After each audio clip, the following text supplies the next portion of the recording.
They laughed when he showed up for the interview wearing his faded army jacket.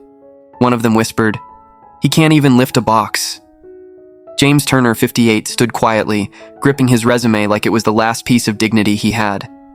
Years of battlefield dust didn't break him, but the look of pity on their faces almost did. He was applying for a security guard position. The manager glanced at him and said, "We're looking for someone more active." James just nodded. "Understood," he replied softly. They didn't know that for 20 years this man had protected people who'd never know his name.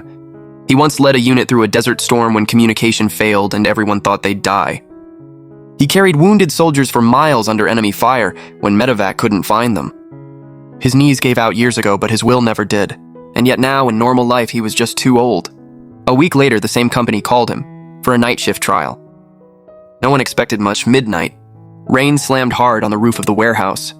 James checked cameras, sipping cold coffee, when suddenly a white van rammed the front gate. 3 masked men jumped out.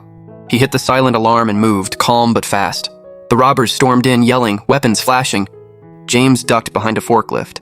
His mind shifted back to Iraq. Breath slowed, focus sharpened. He waited for an opening, grabbed a metal rod, and struck one down. Another lunged. James swept his legs, grabbed the weapon, and locked him until police sirens cut through the night. When officers arrived, they didn't see a hero. They saw an old man holding a gun. They handcuffed him before the manager even spoke. "You almost got people killed!" someone shouted. James didn't argue, he just sighed. He'd been misunderstood before. Hours later, security footage told the truth. They saw how he'd single-handedly stopped the robbery, risking his life to protect their property.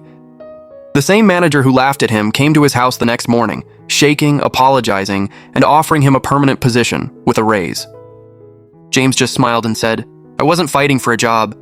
I was proving I still could." So when coworkers now call him sir, they mean it. Then share your thoughts in the comments, but no one liked or subscribed the veteran.